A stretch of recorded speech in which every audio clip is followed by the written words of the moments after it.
বাংলার ছাত্র জনতা কেউ কিন্তু নব্য ফ্যাসিবাদ তৈরিতে সমর্থন দেবে না। দেশের যে কোনো জাতীয় সংকট যদি সামনে আসে, সেই সংকট মোকাবেলায় আমরা কিন্তু আবারও এক এবং অভিন্ন হতে সর্বদাই প্রস্তুত রয়েছি। কাছে আসতে চাই, অনেক ধন্যবাদ, আপনি আমাদের সাথে যুক্ত আছেন। যে কথাটা বলা হচ্ছে আপনাদের তরফ থেকেই, সেটা হচ্ছে মাহিন সরকার একটা কথা বলেছেন, সেটি হচ্ছে যে যদি ছাত্র সমাজকে প্রতিপক্ষ ভাবা হয় তাহলে জনগণই রাজনৈতিক দলগুলোকে প্রত্যাখ্যান করবে, তিনি একটা জায়গায় যে বলেছেন। এবং যে পরিস্থিতি আসলে ভাবা হচ্ছে যে ছাত্ররা এবং সরকার হচ্ছে এক পক্ষ, সকল রাজনৈতিক দলগুলি হচ্ছে আলাদা, মানে কথার ধরনে এরকম মনে হচ্ছে। আপনাদের কি এরকম মনে হচ্ছে?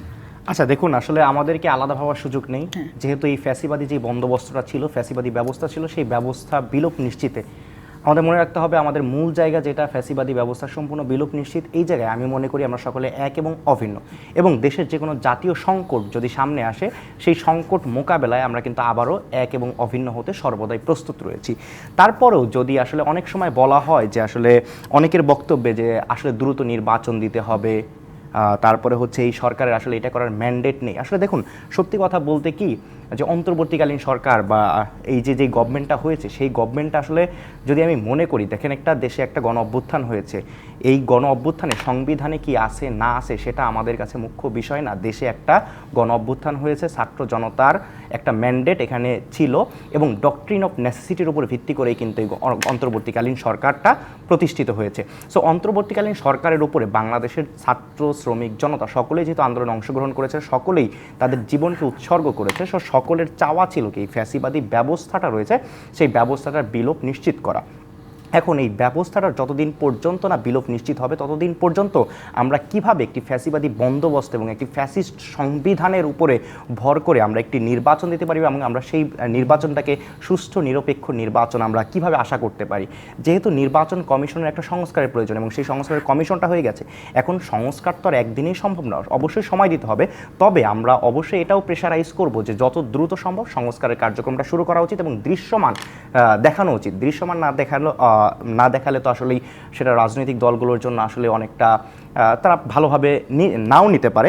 তবে আবার যেই বিষয়টা বললো যে আসলে শামীম পাটোয়ারী ভাই যেটা বললেন যে আসলে অনেকটা ফ্রাস্ট্রেশনে পড়ে যাবেন, আসলে পাওয়ার গেইনের প্রতি যদি আমরা এত দ্রুতই ফ্রাস্ট্রেটেড হয়ে যাই, তাহলে তো আসলে আমরা পরিবর্তন কিভাবে চিন্তা করতে পারি। দেখুন, ফ্যাসিবাদী ব্যবস্থাটা যদি আমরা সম্পূর্ণ বিলোপ নিশ্চিত না করতে পারি, তাহলে এই ফ্যাসিস্ট বন্দোবস্তটা রেখে বা ফ্যাসিস্ট ব্যবস্থাটা রেখে যদি আমি নির্বাচন দিই, এবং নির্বাচনের মাধ্যমে আমি যদি কোনো একটা গণতান্ত্রিক সরকারই আনি, সেই সরকারের আচরণটাও কিন্তু একটা ফ্যাসিস্ট আচরণটাই হবে।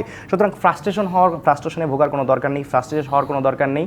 নির্বাচন অবশ্যই হবে, নির্বাচনের আগে ফ্যাসিবাদী যে ব্যবস্থা রয়েছে সেই ব্যবস্থার বিলোপ নিশ্চিত করতে হবে, এবং যাতে করে একটি সুষ্ঠু নিরপেক্ষ এবং এই ফ্যাসিবাদী বন্দোবস্তের বাইরে গিয়ে মূলত জনতার যেই সরকার সেটা যাতে প্রতিষ্ঠা করা যায়। জনগণ যাতে শুধুমাত্র ভোট দেওয়াই যে আসলে স্বাধীনতা কিংবা ফ্যাসিজমের বাইরে গিয়ে এই ব্যাপারটাও না, বাকি সকল বিষয় যখন নিশ্চিত হবে, তখন অবশ্যই একটি সুষ্ঠু নিরপেক্ষ নির্বাচন দিবে অন্তর্বর্তীকালীন সরকার, তার মাধ্যমেই জনতা তাদের সরকারকে নির্বাচন করবে। নিশ্চয়ই, কিন্তু সেই জায়গাটাতে যে কথাটা এখন প্রসঙ্গটা বারবার উঠে এসেছে, বিশেষ করে বিএনপির তরফ থেকে, আমি নিশ্চয়ই কথা বলবো, কিন্তু তার আগে আপনার কাছ থেকে জানতে চাই যে জুলাই, আগস্ট, সেপ্টেম্বর পর্যন্ত একটা হিসাব দেওয়া হয়েছে যে 875 জন নিহত হয়েছেন, এবং এই ঘটনার মধ্যে আজকে বিএনপি মহাসচিব বলেছেন জুলাই এবং আগস্ট মাসে যতজন নিহত হয়েছেন তার মধ্যে 422 জনই ছিল বিএনপি নেতাকর্মী। আমাদের কাছে জুলাই বিপ্লব যেটা, সেটাতে বেশিরভাগই ছাত্রদের অংশগ্রহণ ছিল, যারা নিহত হয়েছে তাদের সংখ্যাও আমরা একটা পেয়েছিলাম। এই যে তারা একটা সংখ্যা বলছে, এর আগে জামাতও ইসলামও বলেছে প্রায় 80-র কাছাকাছি তাদের সংখ্যা, এই সংখ্যাগুলি আপনাদের কাছে কি মেসেজ দেয়? দেখুন, যখন আমরা বৈষম্য বিরোধী ছাত্র আন্দোলনে ডাক দিয়েছিলাম, এটা ছিল একটা ওপেন প্ল্যাটফর্ম, সকলে তাদের রাজনৈতিক মতাদর্শের বাইরে গিয়ে, রাজনৈতিক দলের বাইরে গিয়ে এটা একটি ছাত্র জনতার আন্দোলনে, একটি গণ আন্দোলনের রূপ নিয়েছিল। সেখানে সে তার রাজনৈতিক পরিচয় নিয়ে সে রাজপথে আসেনি।